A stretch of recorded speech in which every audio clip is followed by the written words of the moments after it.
Hi, my name is Peyton Moody, and I was tasked with doing the Native Americans in broadcast media for my project and presentation. These are the demographics of Native Americans. I did basic categories of population, education, which I kind of narrowed it down to college degree or higher, just because there wasn't a lot of safe, reliable information or accurate, reliable information about if these kids also graduated high school as well. It was too deep to go into. So I just did college degree or higher, and then average yearly income and poverty rate, which Oklahoma is really unique because the Oklahoma City metro area has the highest concentration of Native Americans in the country almost. It's other than Alaska. Oklahoma is one of the, I think Alaska was 16% Native American population. We were 13. So it definitely gives a different perspective of Native Americans by living in Oklahoma and doing this project. So I thought that was really interesting. Nationally, it's pretty similar on most of these numbers. The national rate isn't that much higher than the local rate, but then again, you have to take into consideration that the local rate is Oklahoma, a highly and densely populated Native American area. Media representation of Native Americans, and you really can't see the picture, so I'll explain it. It says, really, you don't look like an Indian, and there are all the stereotype and stigmatism images behind just these two average kids that have been just told this their whole life. And I'll read this too. Locally and nationally, the portrayal of Native Americans in movies and other visual media has generally caused more harm than good. Native Americans have been wrongly portrayed, which has damaged their culture and traditions. Indigenous peoples have frequently been misrepresented in visual media in ways like negative stereotypes, historical errors, and whitewashing, which whitewashing is just basically assimilation and making them into our race and not allowing them their culture. And these falsehoods are not only hurtful, but they also encourage prejudice, legitimize violence against Indian peoples, and support foolish ideologies, just like the image. So this was, previously, this was the outlook of Native Americans locally and nationally in the past.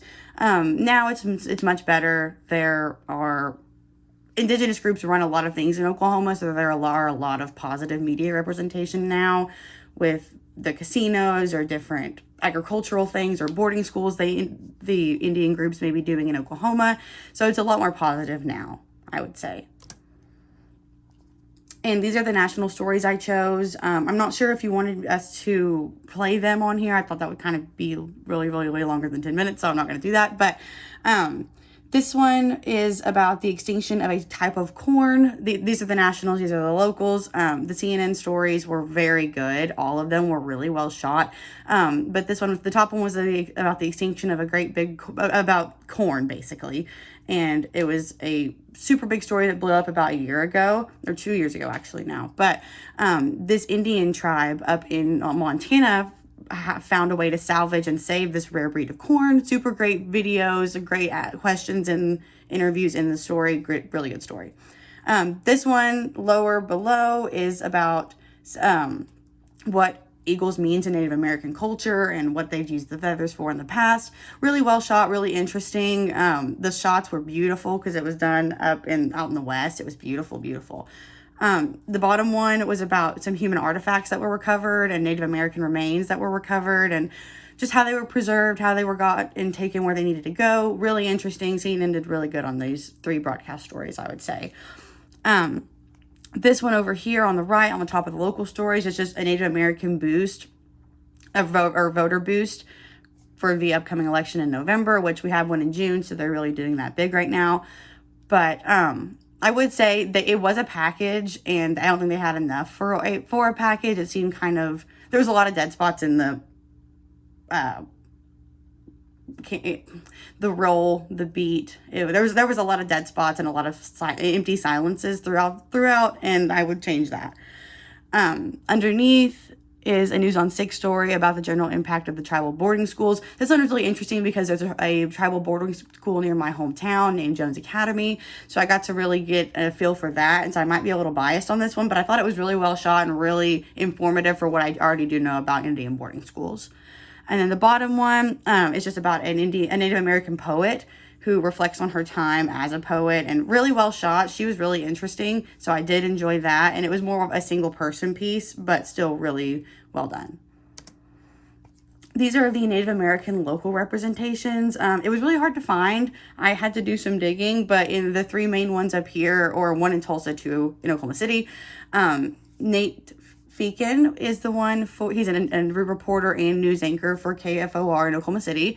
And then Sylvia Corkill over here to the right, she is a News on 6 Tulsa staff member, and she's just a reporter.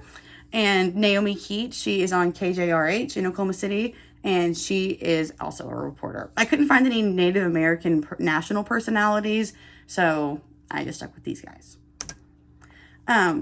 Native American journalism groups. The only one I could really find that has had substantial impact on Native Americans' representation in journalism and media is the NAJA, which is the Native American Journalism Association.